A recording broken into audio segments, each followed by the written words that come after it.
Viewers আসসালামু আলাইকুম।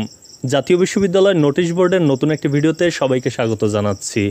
আজ ৩ জুলাই প্রকাশিত গুরুত্বপূর্ণ যে নোটিশগুলো সেগুলোর পূর্ণাঙ্গ তথ্য আপনাদের মাঝে তুলে ধরব। প্রথমে যে নোটিশটি আমার হাতে রয়েছে এটি হচ্ছে ২০২৩ সালের অনার্স তৃতীয় বর্ষ ব্যবহারিক পরীক্ষার সংশোধিত কেন্দ্র তালিকা। অবশ্য কোন কোন কলেজে এই ব্যবহারিক পরীক্ষাগুলো হবে অনার্স তৃতীয় বর্ষের সেটি এই তালিকায় দেওয়া রয়েছে। আপনারা যারা শিক্ষার্থীরা আপনারা আপনার কলেজে গিয়ে জানতে পারবেন। যদি কম স্টুডেন্ট হয় আপনার কলেজে ডিপার্টমেন্টে সেক্ষেত্রে অন্য কলেজে হয়তো সেন্টার পড়তে পারে, আর যদি আপনাদের কলেজেই বেশি শিক্ষার্থী থাকে সেক্ষেত্রে আপনার কলেজেই হবে। সুতরাং কলেজে গিয়ে যোগাযোগ করে জেনে নিতে পারবেন যে ব্যবহারিক পরীক্ষা কোথায় হবে, কত তারিখে হবে।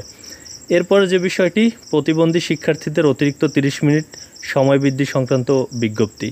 এই বিজ্ঞপ্তিটি হচ্ছে অনার্স চতুর্থ বর্ষের শিক্ষার্থীদের জন্য, কারণ 8 জুলাই থেকে অনার্স চতুর্থ বর্ষের যে পরীক্ষা শুরু হতে যাচ্ছে সেই পরীক্ষায় যারা প্রতিবন্ধী শিক্ষার্থী তাদের জন্য 30 মিনিট অতিরিক্ত সময় দেওয়া হবে, যে বিষয়টি এই নোটিশে উল্লেখ করা হয়েছে। আর সবশেষ যে নোটিশটি রয়েছে সেটি হচ্ছে 2022 সালের ডিগ্রি পাস পরীক্ষার সাময়িক সনদপত্র ও ট্রান্সক্রিপ্ট বিতরণ সংক্রান্ত বিজ্ঞপ্তি।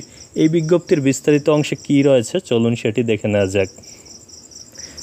কিছুদিন আগে যে ডিগ্রি পরীক্ষার রেজাল্ট প্রকাশিত হয়েছে সেই পরীক্ষারই কিন্তু সার্টিফিকেট এবং মার্কশিট এইগুলো কলেজ কর্তৃপক্ষের হাতে হস্তান্তর করবে বা বিতরণ করবে জাতীয় বিশ্ববিদ্যালয়। তো সেক্ষেত্রে এই যে আঞ্চলিক যে অফিসগুলো রয়েছে এখান থেকে কিন্তু কলেজ কর্তৃপক্ষ গিয়ে সংগ্রহ করতে পারবে, যেটি এখানে দেওয়া রয়েছে। তো এই নোটিশটি অবশ্য শিক্ষার্থীদের জন্য ততটা গুরুত্বপূর্ণ নয়, এটি হচ্ছে কলেজ কর্তৃপক্ষের জন্য গুরুত্বপূর্ণ। কলেজ কর্তৃপক্ষ গিয়ে তাদের প্রতিনিধির মাধ্যমে সার্টিফিকেট সব কলেজে নিয়ে আসবে, তারপর শিক্ষার্থীরা কলেজ থেকে সেই সার্টিফিকেট সংগ্রহ করবে। তো এই ছিল ৩ জুলাই প্রকাশিত গুরুত্বপূর্ণ নোটিশগুলো। জাতীয় বিশ্ববিদ্যালয়ের প্রতিদিনের আপডেট তথ্যগুলো যদি সবার আগে পেতে চান তাহলে আমার চ্যানেলটি সাবস্ক্রাইব করে বেল বাটনটি অন করে রাখুন।